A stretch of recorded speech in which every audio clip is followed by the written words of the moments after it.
It's where diversity and talent meet, where possibilities are first realized. Here, curiosity becomes courage, and art becomes more than a product, but a catalyst to lifelong learning. In them, we see us. We see who we can be.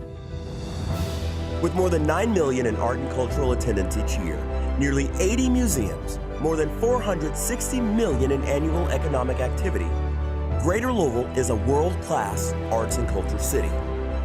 It's who we are. It's who we've come to be. The Fund for the Arts is growing, enriching, advocating, and enlivening our neighborhoods through the power of the arts, ensuring access to arts experiences that educate our children in every school, in every local zip code. Experiences that engage, challenge, and inspire. We support Greater Louisville's economy by attracting new businesses and talent, by fighting for equity, diversity, and inclusion, by building the capacity of the arts and culture community, and cultivating new leaders. That's who we are.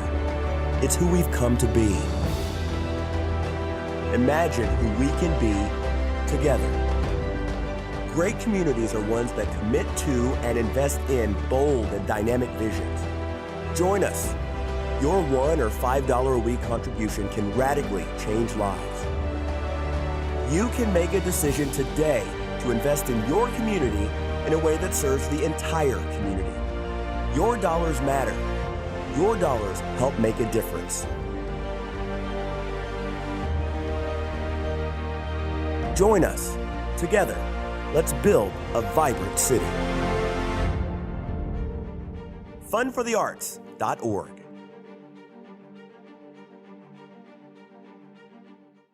I'm Kristen Boone. I'm the president and CEO of the Fund for the Arts. And I have to tell you, this is always one of my favorite days of the year, whenever we get a chance to bring together our artists, our volunteers, our donors and partners to celebrate what's happening in our community around the arts.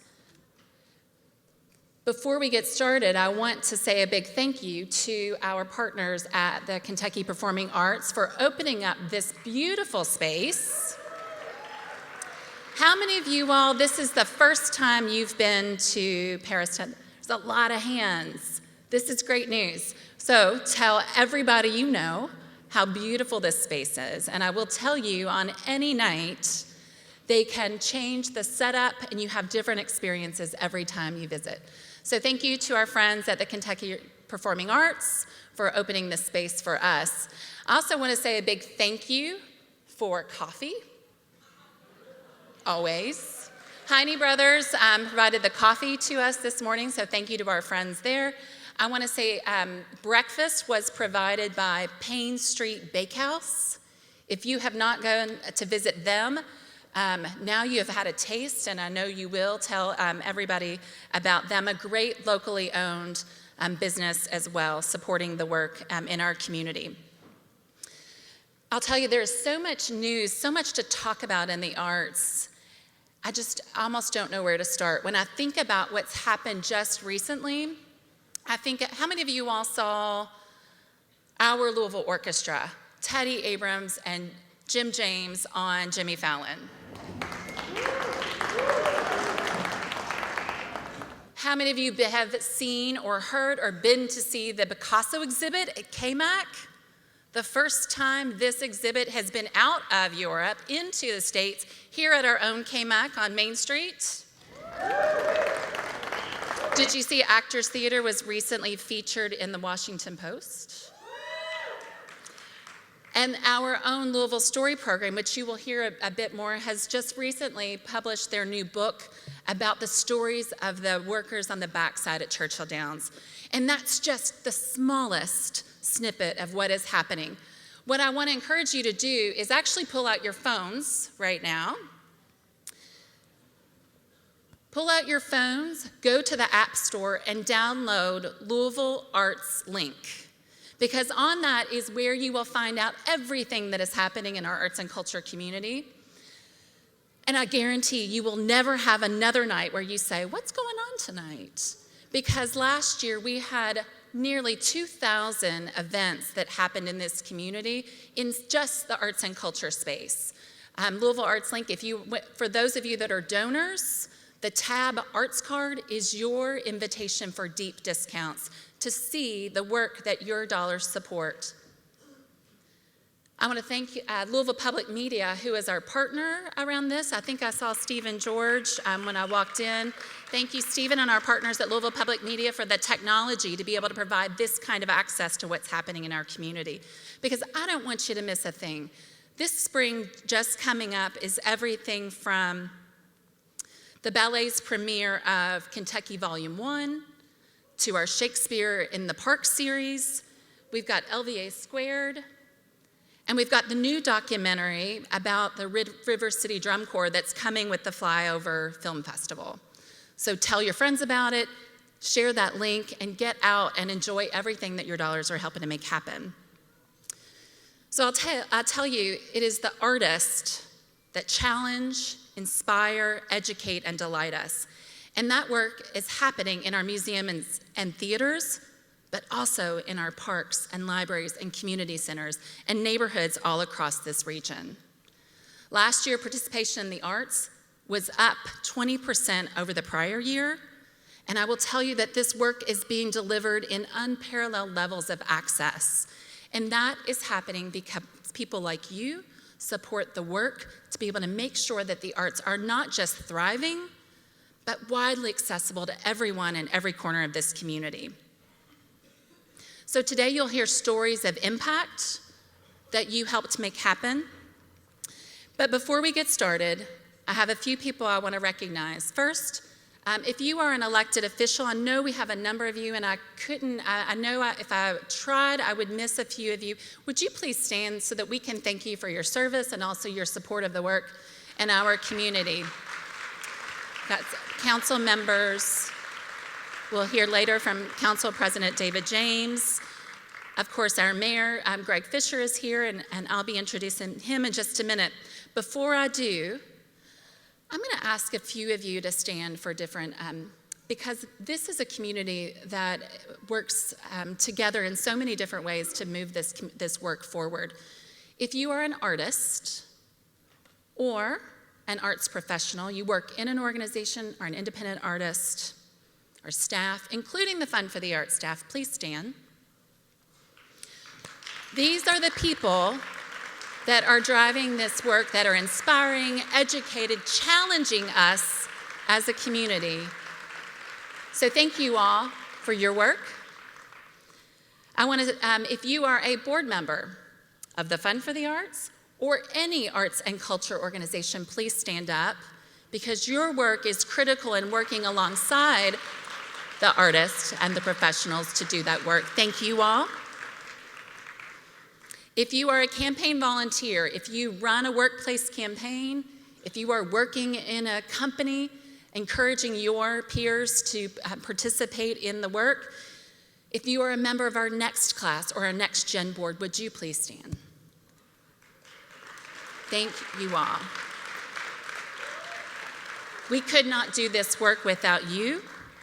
And lastly, if you are a ticket buyer or a donor to the Fund for the Arts or any of our arts and culture organizations, and hint, hint, I expect everyone in the room to stand for this one. Please stand up. Now I want to encourage you to look around and to say thank you to the people beside you, because this is the work that we do together. Our artists, our volunteers, our community members. So imagine a place where the arts are alive, the arts are innovative and growing, a place where the arts are not just thriving, but helping to address real community challenges, bringing people together, inspiring and educating our children, creating a more inclusive community, and putting Louisville on the map to attract business and talent, growth and prosperity for all. That place is here, and it is only possible because of your support. So I'm really excited about this morning. I want to introduce our mayor, Greg Fisher, who is a great partner in this work, a great supporter of the cultural pass, of much of the access and equity that we have been moving forward. Mayor Fisher, would you join me out on stage?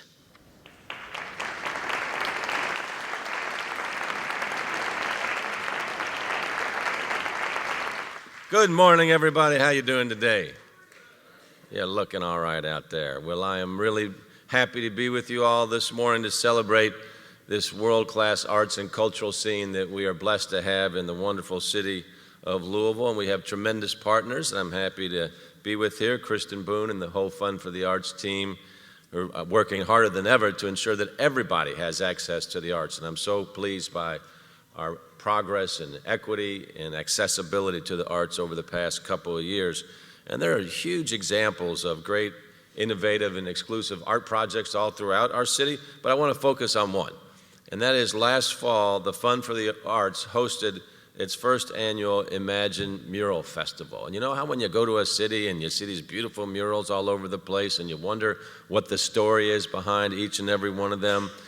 We had a tremendous display of that this past fall, and the theme was Lean into Louisville.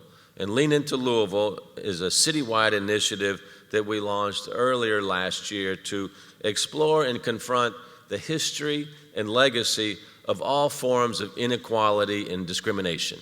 We wanted to draw people in through the arts so they could talk about an issue that sometimes makes people uncomfortable. And as part of that, the Mural Festival brought talented artists together to create public artworks in Smoketown, one of our most historic neighborhoods that we're very close by as we stand here. And through this project, the people of Smoketown finally got to see parts of their history highlighted and celebrated in a public and high-profile way that's visible, lasting, meaningful, and unforgettable. One example of that history is the story of Miss Elmer Lucille Allen. Is Elmer? Yeah, she's a Louisville hero. I don't know if Elmer Lucille is here this morning or not. Right in the front row, I'm not surprised. Way to go. Elmer Lucille was the first African-American chemist at Brown-Forman. Not only African-American female chemist at Brown-Forman, who shook things up back in the day. And after she retired from Brown-Forman, she went on to become a visual artist herself. And now her life story is on full display in her neighborhood, which we're so proud of you, Elmer Lucille. Thank you for everything that you do. A great Louisvillian. So the awesome story of Elmer Lucille is just one example of how important Louisville stories are being told through art, and art that is accessible to everybody. Arts change lives. So it's important then that arts are accessible to everybody. So thanks to the wonderful generosity of our community, more than 500,000 people in Greater Louisville receive free tickets and admissions to venues and performances across our 855 locations for arts experiences this past year. Accessibility is also the driver behind our community's unique Cultural Pass program. The Cultural Pass, as you all know, is a year-round program providing free access to arts and cultural institutions for our city's children and families. Cultural Pass started about 7 or 8 years ago, started as a small idea, and now it is a big idea. The good news with the Cultural Pass is we're just getting started. We can do more. We must do more to bring the arts to more people in our city. So think about more murals throughout our city, more accessible art experiences and opportunities throughout our city. And that, of course, is why we're here at this beautiful venue today. The Fund for the Arts is driven by the goal to bring arts to every corner of every neighborhood in Greater Louisville. And that's why it's essential that our community continues to support the Fund for the Arts. You all are great citizens. You're here on an early Tuesday morning, and you have shown that you love the arts and you support the arts. So I'm asking you once again to support the arts like never before, and then recruit somebody else to help you support the arts as well. We want to really expand the number of people that are supporting the arts in our great city. And so we talked a little bit about access, and there's lots of different folks that need to have accessibility. So we're going to have a really unique example of that right now. We're going to go behind the scenes with Evan Vivek. Evan is with the Louisville Orchestra, and he's going to be briefly demonstrating to us his work with the Heiser Hearing Institute. The Louisville Orchestra's Heiser Hearing program unites musicians and music therapists to teach communication skills through music to children with hearing and speech impairments. It's an amazing program that combines our city values of health, lifelong learning, and compassion. You'll really enjoy this. Please welcome Evan. Good morning, everyone. It's wonderful to see so many people here this morning. So I'm in the Louisville Orchestra. I've actually been in the orchestra for about 6 years, and I love so many things that we do, but one of my favorite things is to get to go work with the kids at the Heiser Hearing Institute. When we go there, their music therapist, her name's Greta, is amazing with their kids. And we go there and she works with us to help us kind of highlight the differences of our instruments to what she has available in the classroom. And when we're there, the students get really excited. I love to see their smiles. Sometimes they even give us hugs. They're always so thrilled to see the orchestra come. I think we go somewhere between 10 and 12 times a year. When we get there, Greta will point at this sign on the wall that shows all the different instruments in the orchestra family. And she says, "Hey, we have some friends here today. Are they from the zoo?" And sometimes some of the kids will yell, "Yes," and she goes, No, they're from the orchestra." The funny thing that she doesn't know is that I actually live really close to the zoo, so she's not that far off. When we go, usually it's in pairs of people, so I'll generally go with a violinist, and I play, this is the viola, which is a little bit bigger than the violin and a little bit deeper. So one of the first things we do is show the kids the differences. And as a quick explanation, my lowest string is a C string, and it's lower than the violin's lowest string, which is a G string. I also have that. My highest string is an A string, and the violin's highest string is actually above mine. So we kind of talk about functions of like bass and treble and, or, singer and guitar, stuff like that. And we do tons of activities with them. A really good one that one of the violinists in the orchestra did that I now use every time is there's this piece of music, and raise your hand if you can hear where it sounds like a frog is jumping.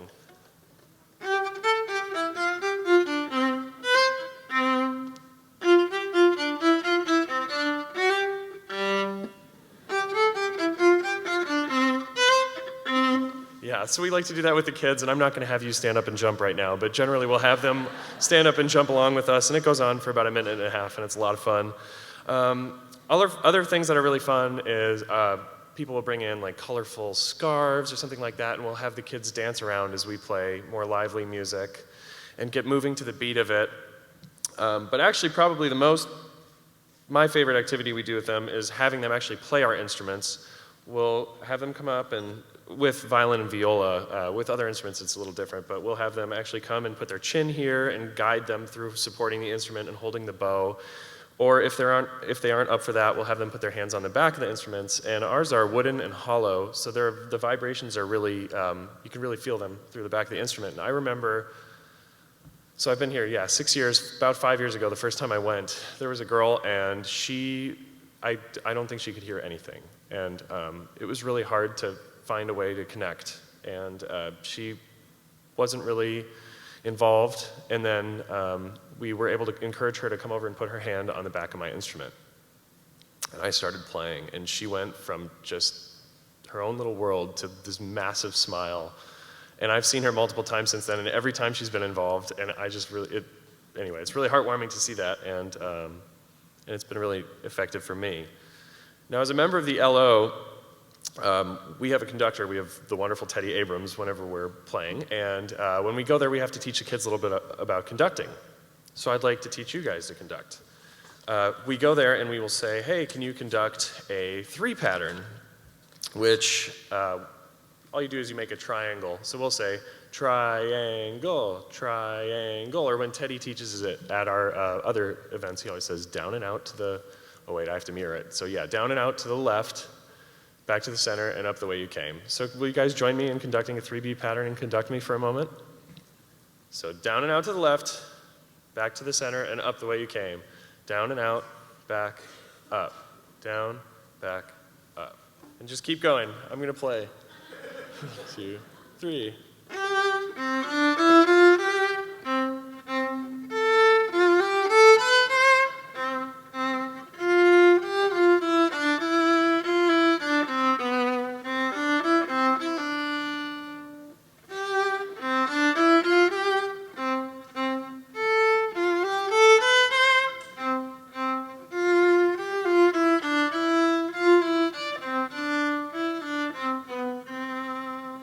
Thank you so much for your wonderful conducting, and thank you for supporting the arts.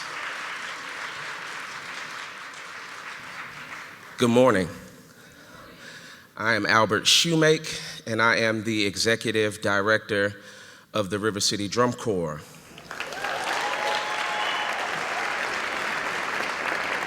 I am here today to talk about arts in education. Arts in education programs are a backbone to our efforts as community to raise successful, well-rounded kids. I personally can speak to that because I am one of the original members of the River City Drum Corps. The River City Drum Corps started in the summer of 1992 under the tutelage of Mr. Ed White. There were 5 young people who he introduced what we call the spirit of the drum to. During that summer, we went through an arts workshop where we learned to make African drums out of PVC pipe and cowhide. And from that workshop, we have been able to affect the lives of many children in this city through the spirit of the drum. We know that students who are involved in the arts are 4 times more likely to be recognized for academic achievement. We know that low-income students are twice as likely to graduate from college than those with no arts experience. Once again, I can speak to that. Being from 32nd and Greenwood at the Boys and Girls Club, many of the kids in my neighborhood got caught up in the trappings of popular society, whether it be gang violence, whether it be popular culture, drugs, violent activity. But the arts allowed me and many people like myself to find a pathway to success. The Drum Corps taught me so many skills, from life skills, writing skills, art, evidently. And I went to the University of Kentucky and studied vocal music and got my degree from the University of Kentucky.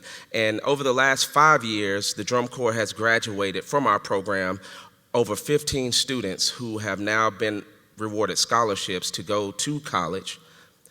Last weekend, we went to the Honda Battle of the Bands in Atlanta, where we saw 2 of our most recent graduates perform with their college ensembles in the Battle of the Bands. So 2 students who graduated from our program were now on the largest stage for historically black colleges and universities. And we got to take a group of our students to see that so they can see what happens when they march to the beat of their own drum.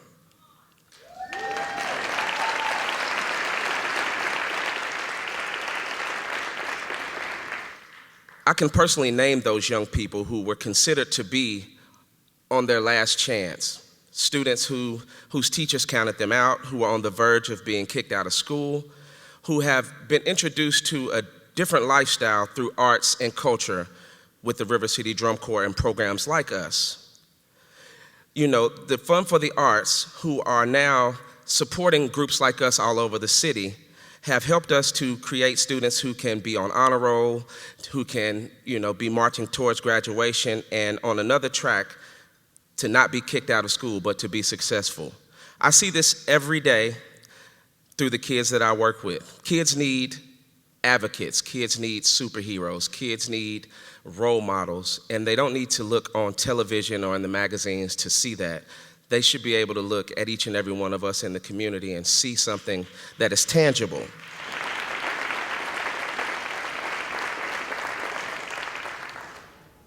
Hopefully those children will come back and do the same thing in the neighborhood and do the same thing in the city so we can create something that is more impactful.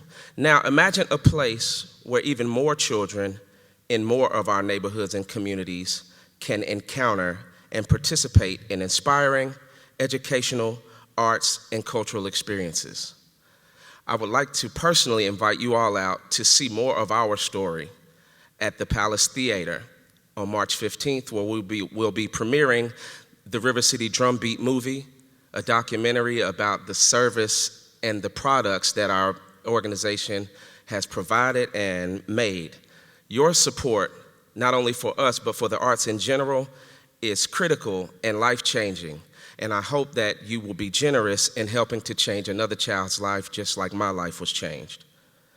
To show you some more of the work in action, I would like to introduce the Commonwealth Theater Center, featuring an excerpt of Back and Forth, a play written, directed, designed, and performed by Commonwealth Theater Center students. This play has been written by Leilani Owen, directed by Taylor Broader, and stars Alexander Dykov and Jackson Guarini Sandersis. Thank you very much.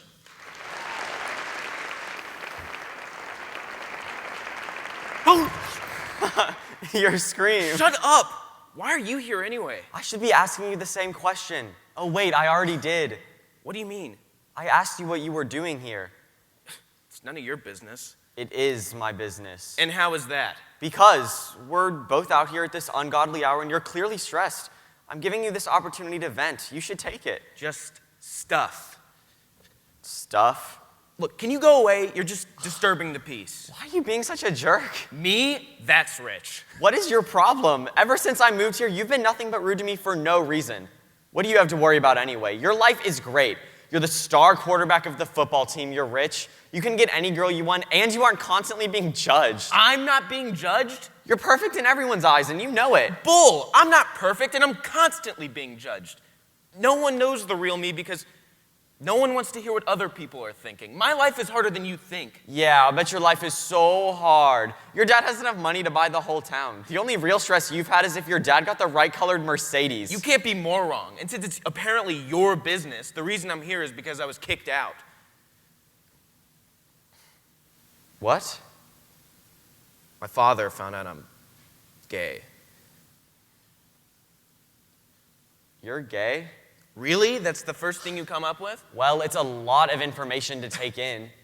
So, what now? You gonna tell the whole school? No. What? I wouldn't do that. That's messed up. Why do you hate me so much?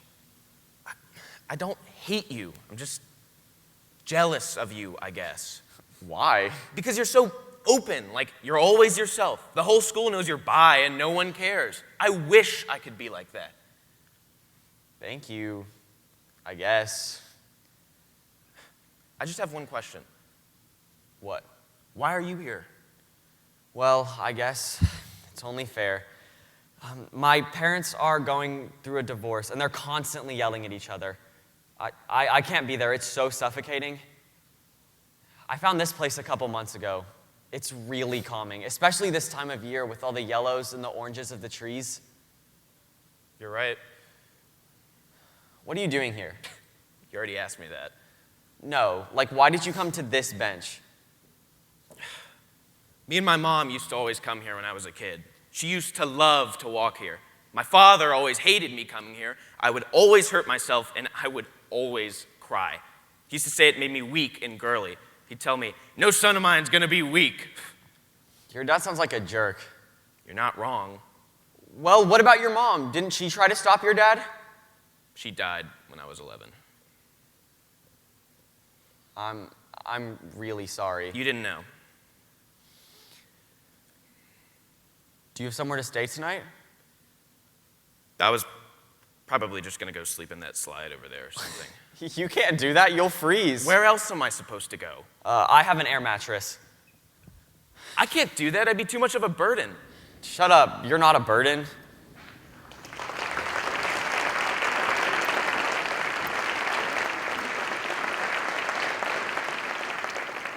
Good morning, everybody.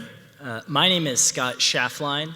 I'm a partner at Ernst & Young and a proud arts ambassador serving on the board of Fund for the Arts, Actors Theater of Louisville, and Pandora Productions. Good morning, everybody. Good morning, everybody. There we go. My name is David James, and I'm the president of Metro Council. I see two of my colleagues right over there, Marcus Winkler and Rick Blackwell. Hi, guys. All right. Greater Louisville is a diverse community, and it's becoming more diverse every day. We believe the arts community should not only reflect that diversity, but celebrate, elevate, and include it in our stages, in our museums, and in the visual arts we encounter. Thanks to the generosity of individual corporate donors, the Fund for the Arts made nearly 200 grants to more than 50 organizations that pushed organizations to advance diversity, equity, and inclusion. and it's served hundreds of thousands of people in our community. Thank you. So sensory sensitive experiences, culturally diverse performances, and inclusive visual arts are game changers in the effort David's talking about.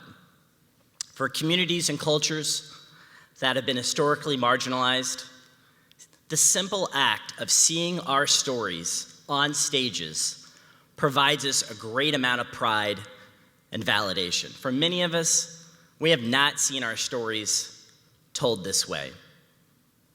It's led to people feeling unimportant, forgotten, and overlooked. Today, at the Fund for the Arts, we are imagining a better place. Good morning, everybody. My name is Kirsten Hawley. I'm also a Fund for the Arts board member and a proud Brown-Forman employee. You can imagine my excitement when my day starts with something that looks like this, with the Old Forester bar here to help us celebrate this great day. I'm also joined by several Brown-Forman colleagues who are sitting here in this row who, like me, are passionate about more art for more people in more places. In fact, we are also here as Brown-Forman colleagues because we believe so strongly in the importance of diversity, equity, and inclusion. And we are proud to partner with the Fund for the Arts that is doing so much to lead in this space to make arts more culturally inclusive and more culturally equitable. So if you look at the long list of organizations that the Fund for the Arts supports, you'll find names on those like Pandora Productions, Looking for Lilith, Amped, River City Drum Corps, among several others, and support for these organizations is critically important. These groups are among actually 23 other organizations that are receiving sustaining impact grants so that we can enjoy their art and their work for years to come.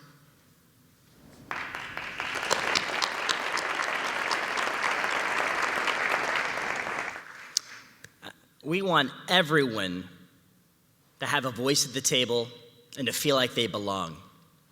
And with that, it is our pleasure to introduce Nazra Hussein, a freshman at the Jefferson Technical and Community College. She's studying in anthropology and psychology. Nazra is going to present to all of us a piece that she wrote and edited for a project that was facilitated by our Louisville Story program, a proud recipient of the Fund for the Arts Sustaining Impact Grants. Let's welcome Nazra.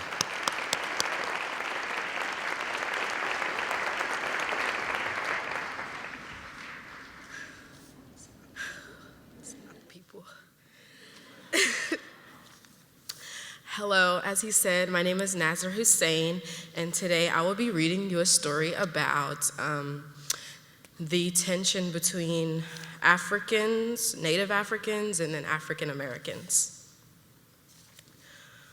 On a warm Sunday afternoon, we were having a get-together for the Somali Bantu community to come out and socialize and have fun. I finished all of my chores, and when I asked my mother if I could go outside and play with the other children, she said yes, and added one of her famous sayings, "Ditki maduk iska daremenau, yonti ditki adanke hanko birinto," which means, watch out for black people and don't move out of the way for white people. I didn't even understand at the time what she meant, so I just nodded my head, put on my Jordans and my hijab, and grabbed a juice box and a sambusa, a savory treat made in my country for special occasions. I ran down the steps and out the door and spotted my best friend with a couple of other kids. We all decided to play freeze tag. We were laughing, screaming, having the best time of our lives. The sun was beaming on our beautiful golden brown skin. Everything was going great until it wasn't. These two older girls walked up to the fence around our yard and yelled out, "Hey, you dirty Africans, go back to your country." As Muslims, we are taught to be peaceful, but we all looked back at them and started screaming crude and mean words back. One of the older girls decided words weren't enough to hurt us, so she threw a rock that hit my 4-year-old cousin in the head. 1 minute, we were playing freeze tag, and the next minute, I had blood on my shoes. A warm, sunny afternoon turned into a horrific incident simply because we were from Africa. I've been seeing this hate towards each other ever since I was a child. You wouldn't believe some of the outrageous things I've heard about Africans growing up, that we stink, that we're stupid, that we don't share the same history, but we benefit off of their struggles, that we sold them into slavery and are more accepted by white people. And at home, my mother was not a fan of African Americans. Ever since before she came to this country, she's had this narrative of African Americans, and from then on, she just stuck with that narrative. Growing up in this country, I've kind of lived a double life. At home, I was African, and at school, I was American. At home, I would speak my language, but I would never dare to speak it out in public. I remember a teacher telling us to shut up and speak English, so I would whisper things in my language so the Americans couldn't hear. I wouldn't translate for Somalis in 5th grade because I didn't want to be associated with them. I was embarrassed with my ethnicity. I wanted to be seen as American. I had African American friends and even picked on Somali Bantu kids because I wanted to fit in. I hated this part of myself. Why couldn't I just love me and my culture? Was I more of an immigrant or more of an American? I could relate to both sides of my community, but what I couldn't understand was why it even mattered where we're from and why both sides hated each other. When I reached high school, I saw how cool it was to be African. I was proud to finally accept my culture out in public. But I had to dig deep and ask a couple of people if they saw the same problem as me from both sides. I wanted to get both sides of the story and see where this hatred for each other has come from. So I did some research and read some collegiate articles. I found out that this problem has been going on since MLK and Malcolm X times. I wanted to get some answers to the questions that I had, but I was only left with more questions. And I think that one of the reasons that African Americans have had this hate towards us is because they genuinely do feel like we threw them under the bus and now they have nowhere to go back to. Some feel as if we didn't do too much to stop the injustice that was happening 400 or 500 years ago. Their feelings are valid, but it should be backed up with education and facts. It was because they didn't have anyone to embrace them. They feel hurt that no one was there for them. First day of school, my history teacher, Miss Bury, told us about a poem called The Danger of a Single Story. It's when you have just one single story of a certain thing, and that's all you believe your entire life. The danger of a single story. My mom has had a single story of Black people in this country. She believes that they're all bad people and will corrupt you. I wanted to ask her so many times why and where she got this single story from. And it had been from before she even came here, which is very unfortunate. Why is there a single story of others you've never came in contact with? Is this how Black Americans thought of Africans before we came here? I too have a single story, but I am not trapped into that single story. I never asked my mom because I couldn't talk about it because it was shameful. How do I address the fact that our own people don't like each other? I wanted to, but I got to see it from the other side. I stepped into their shoes and embraced their culture. I finally understood why there was tension from both sides. Nobody wants to address the elephant in the room because I guess that's just how it is, because nobody wants to have a conversation around this sensitive topic that might offend a lot of people. But isn't that what we need? To talk, to have a conversation and tell our stories in order for things to change. Here I am, writing and changing the single story from both sides, trying to make a conversation around it at this day and age, challenging the norm of a single story, just like Ms. Bury said. Thank you.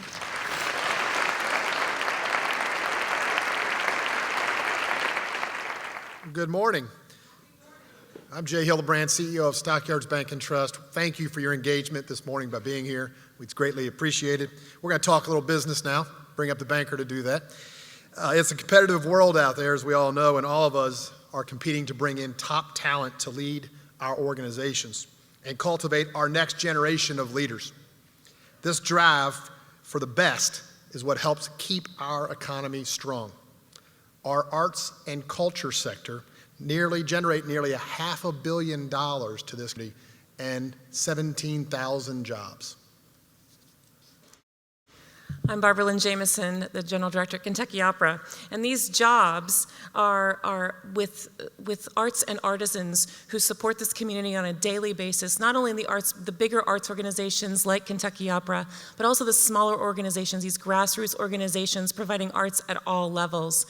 When executives and people come in from outside and see the arts and these artists living in our community, working and teaching the next generation of artists and artisans in our community, they sense that vibrancy, and it's something that draws top executive talent from all over the country and all over the world. And when they come here and they see what we have, sometimes it surprises people what we really have in Louisville, but it really is something very special.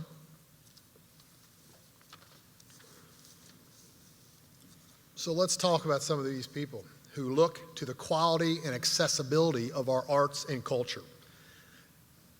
A lot of times they're making big, major life decisions to live here, to work here, and to raise a family here. The arts community is very important. We know these stories and we see them every day.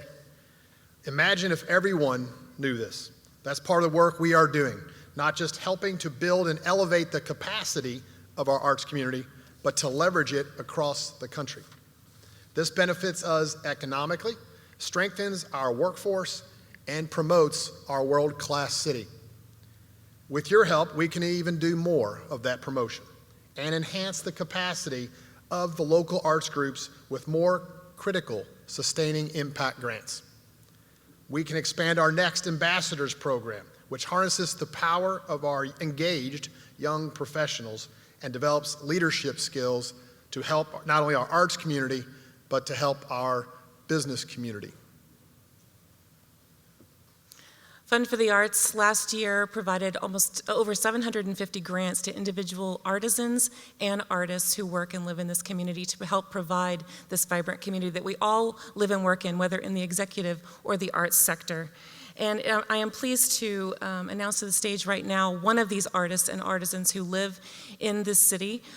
This is Sankara Karuna, who will be joining us. He's one of the Kentucky Opera artists. He appears on our stage, and he lives and works in this community. He will be joined by David George at the piano, and they will be singing "Impossible Dream" from Man of La Mancha. And I hope that we all hear in these words that are in the song today, this thing that we can provide together through the arts, When we live the impossible dream, we right the unrightable wrong, and we live for a better world tomorrow. And the arts and Fund for the Arts helps us do that. Thank you all for your involvement in our community in the arts.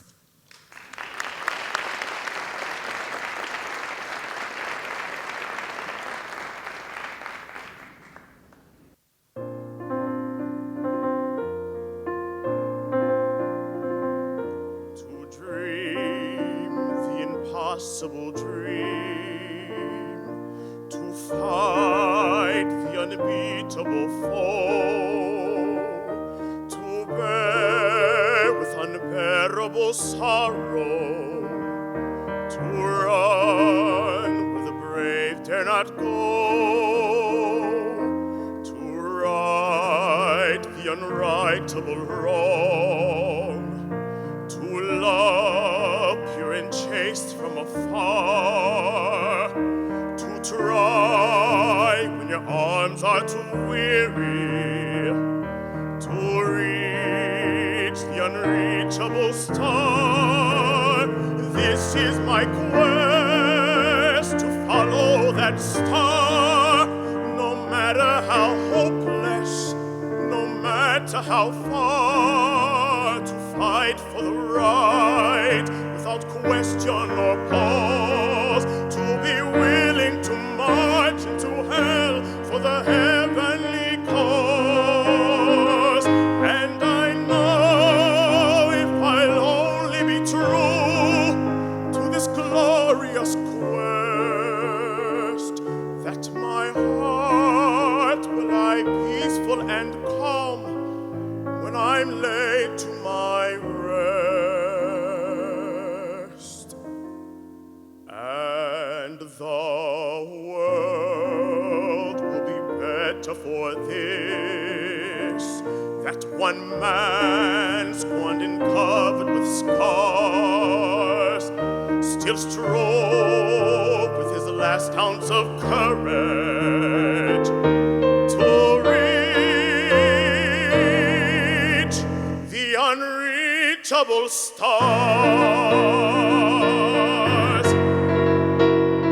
This is my quest, to follow that star, no matter how hopeless, no matter how far, to fight for the right without question or pause, to be willing to march into hell for the heavenly cause. And I know if I'll only be true to this glorious quest, that my heart will lie peaceful and calm when I'm laid to my rest.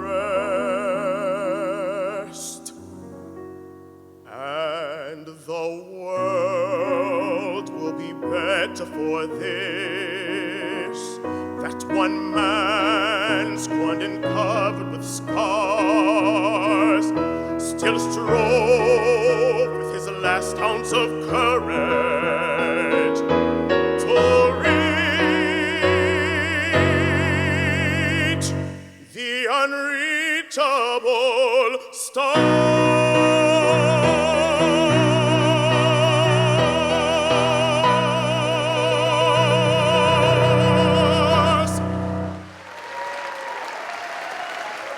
Well, we talked about at the beginning of the morning how the arts inspire and the arts challenge.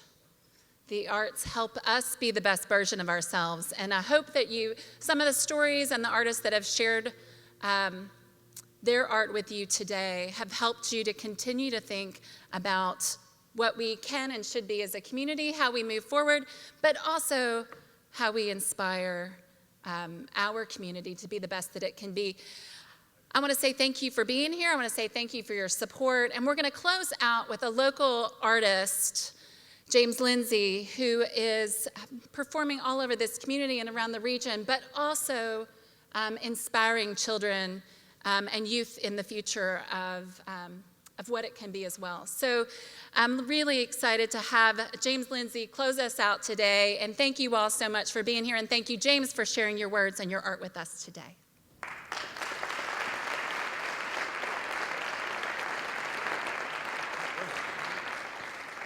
Hello, how's everybody doing? Kind of quiet. Can I hear it again? Hello, how's everybody doing today? Great, great, great. My name is James Lindsay. I am an artist, creator, just kind of some people call me a Swiss Army knife when it comes down to creativity. So I was asked to kind of talk about my journey as an artist and a creative, and I just kind of want to talk about a couple things and how programs like Funds for the Arts can totally help, people like myself out. Then I'm gonna do a little song.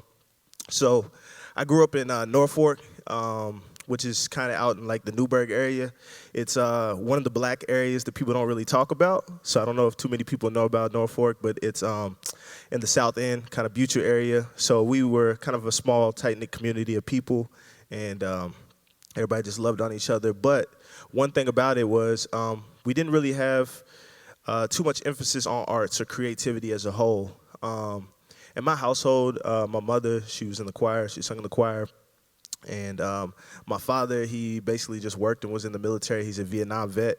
So we had somewhat of an idea of what arts and creativity and music was, but I myself am not trained at all in music theory. I am a self-taught songwriter. And I just kind of picked it up because I was always into it, but I just didn't have anything watering my seed. And that's one thing I really want to talk about with this here is how many seeds get watered. Like when I'm sitting there talking to Albert, who was up here earlier with River City Drum Corps, and I'm just thinking about how many kids and how many lives that were affected, how many young kids that look like me. It's beautiful. It brings a smile to my face, especially being a new father. So that's definitely one thing that I definitely think about. And when I was coming up here, I was thinking about two different stories. I was thinking about the story of my sister and the story of my best friend. And those are two things I just want to touch on real quick. The story of my sister. So my sister, she grew up with me in my household. She was extremely smart. She was asked multiple times to skip grades. She was extremely creative. She was great at everything. Was literally my role model. She's 4.5 years older than me, so I kind of looked up to her for everything. She taught me so much, and my parents worked a lot, so I was always in the house with her, and she was kind of, teaching me from within. So basically, she was extremely creative, and we grew up in a very, very poor household, so we didn't really have too much growing up, and my father and mother, like I said, worked a lot. My mother had 3 jobs until the day she passed away. So long story short is my sister was approached by YPass to go to YPass when we were younger. And we did the whole tour, and they were obsessed with it because she was testing through the roof, and they was trying to have her skip grades and just basically skip her 8th grade year, go straight into YPass and kind of get it started. But fast forward, she never went. She never went to YPass. She ended up going to another public school, Title I type of school, and never went to YPass. And I never really understood why. I was a kid at that time. So at the time she was in 8th grade, I was probably 6 or 7 years old, but I just remembered it. And I asked my sister, I was like, why did you never go to YPass? She's like, I don't know. She's like, I was in 8th grade. I can't fill out the paperwork. I can't do that stuff. So I couldn't do that stuff at the time. So I was talking to my father about that, and I brought it to his attention a few years ago. And I was like, just wondering. I was like, Keita was so smart. She was the smartest kid I've ever met. Why did she never go to YPass? And might be this mic feeding back. My father was like, I have no idea. I was just trying to survive. And when he said that to me, it stuck me like a knife in my heart, to where he was so focused on surviving because of our circumstances that he didn't really get a chance to see the seed that was in my sister for her to grow. And then I think about another story, and that's the story of my best friend, my collaborator with music. His name is Joshua Nicholson. And what's very fun fact, Paristown Point, he actually is the lead graphics designer here, so he does a lot of the flyers and things that you see here at Paristown Point, and also Kentucky Center.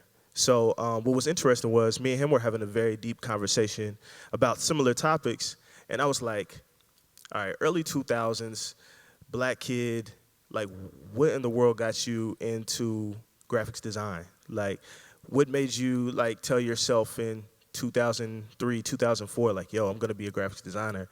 And we were talking, and he shared with me that he actually ended up going to Bellarmine for track, and that was gonna be his route, but he was learning quickly that track wasn't it for him, and that Bellarmine wasn't it for him, and he had a conversation with his mother, and his mother was like, you know, it's okay to start over, it's okay to start fresh. You've always loved drawing, you've always loved art as a whole. Have you ever looked at the Cincinnati School of Art and Design? And they looked at it, and he went there, and like I said, he's not only my best friend, but fast forward to now, he does, like I said, all the graphics design. He's one of the only few black graphics designers that I know that are young in town. He's also designed all of my artwork for all of my projects, and he also produced all of the music for my projects as well. And what's also interesting about that is he's not classically trained either. He's just computer trained, like a lot of the youth are now. And so basically, to wrap it all up, that's what I love now. I really love to inspire. I really love to help kids. I really love songwriting. I was just songwriting with the Olmsted Academy and some amazing, amazing young women there. And myself and Jim James were talking, and we were just talking about, man, like how amazing it would have been if we had songwriting programs for us when we were starting out to do music. And I see this all the time, no matter you know what program it is. It's just beautiful to see. So just thinking about the future and the future of our generation and the future of our kids. And when I look down at my 9-month-old, I'm like, man, there's so many programs. Like, if I can't wait for my son to, it's funny, I bought my son a wooden drum for Christmas. And now I'm sitting here thinking like, oh man, I can't wait for 5 or 6 years from now. He's like, yo, I want to do River City Drum Corps. And I'm like, yo, I got a person you can talk to, someone you can look at. I have someone who looks like you that you can actually just like look right up to him and ask questions about drumming as a whole, because your dad doesn't know how to play drums at all. So, so yeah, I'll go ahead and get into my song. This song right here is called Wanna Shine. It's produced by, like I said, my best friend, Joshua Nicholson. And thank you so much for the Fun for the Arts for putting this on and having me here. Check, check. All right. All right, we go ahead and cue up the music. Yeah.